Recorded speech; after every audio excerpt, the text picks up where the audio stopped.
कोलकाता के RG Kar medical college hospital में एक महिला डॉक्टर के निर्मम हत्या के खिलाफ आज आसनसोल जिला अस्पताल में चिकित्सकों, नर्स और अन्य स्वास्थ्य कर्मियों ने सुरक्षा की मांग पर अपनी आवाज बुलंद की। इस बारे में आसनसोल जिला अस्पताल ब्लड बैंक के प्रभारी संजीत चैटर्जी ने कहा कि आरजीकर मेडिकल कॉलेज अस्पताल में एक महिला चिकित्सक के साथ जो घटना घटी उसकी जितनी निंदा की जाए कम है। उन्होंने कहा कि चिकित्सा के पेशों में जो अभी भी बहुत दिन रात लोगों की सेवा करते हैं, एक ऐसा कार्य है जहां पर चिकित्सा सेवा से जुड़े कर्मियों को दिन रात भूलकर काम करने की ज़रूरत होती है। इसमें महिलाएं भी शामिल है जो मरीज सेवा प्रदान करने के लिए रात भर काम करती है। लेकिन कोलकाता के आरजीकर मेडिकल हॉस्पिटल में जो घटना घटी उसके बाद चिकित्सा सेवा से जुड़े कर्मचारी भयभीत है।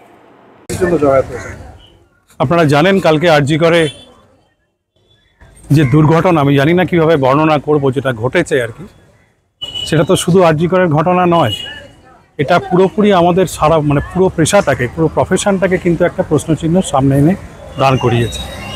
আমাদের পেশাতে আপনারা জানেন, আপনাদের পেশাতেও সারা রাতই কাজ করতে হয় এবং সেখানে ছেলে মেয়ে নির্বিশেষে সবাই এই সার্ভিসটা দেয়। শুধুমাত্র ডাক্তার নয় না, সমস্ত স্বাস্থ্যকর্মী যারা আছেন তাদের মহিলাদের রাত্রিবেলা কিন্তু কাজ করতে হয় পেশেন্টের স্বার্থে, মানুষের স্বার্থে, পেশার স্বার্থে। সেখানে কিন্তু এত বড় আঘাত যে আসতে পারে আমরা কিন্তু এটা দুঃস্বপ্নেও ভাবিনি। আজকে আমাদের নিরাপত্তা সাধারণত মানুষের হাতে তুলে দিয়ে আমরা কাজে নামি, সব কিছু ভুলে গিয়ে। আপনারা দেখেছেন বোধহয় যে মেয়েটি 36 ঘন্টা কাজ করছিল, তারপর সে কয়েক ঘন্টার জন্য বিশ্রাম নিতে গিয়েছিল, তারপরে তার এই আঘাত, অতর্কিত আঘাত, এটা আমাদের পুরোপুরি মনোবলকে একদম ভেঙে দিয়েছে।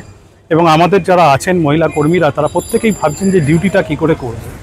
হসপিটাল চত্বরে, প্রত্যেকটি হসপিটাল চত্বরে আমার মনে হয় প্রচুর অবাঞ্ছিত মানুষ ঘুরে বেড়ান সারাদিন, এবং তারা কী উদ্দেশ্যে কী নিয়ে ঘুরছেন সেটা আমরা সবসময় বুঝতে পারি না।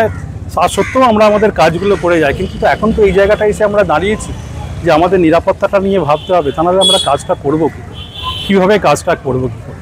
আর এটা আমার মনে হয় শুধুমাত্র মেডিকেল প্রফেশনের উপরই আঘাত নয়। এই মহিলা কোনো সাংবাদিক হতে পারতো, কোনো অভিনেত্রী হতে পারতো, কোনো কবি হতে পারতো, কোনো সাহিত্যিক হতে পারতো, তাহলে কি মেয়েরা রাতে কাজ করবে না?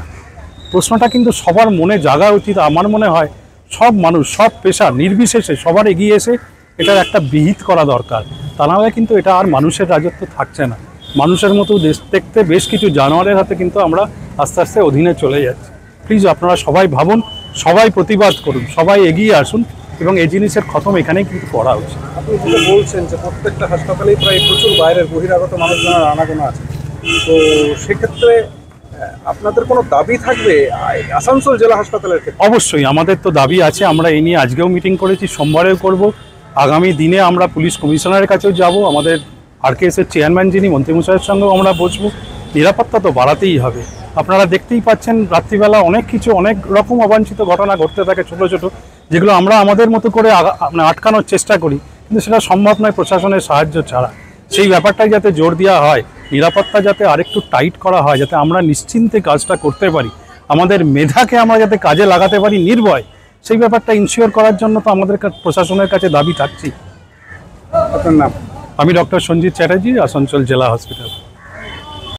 आसनसोल से बीजू मंडल की रिपोर्ट, PVTV न्यूज। नियमित अपडेट एवं दुनिया भर की ताज़ा खबरों के लिए हमारे फेसबुक पेज को फॉलो एवं यूट्यूब चैनल को सब्सक्राइब करें।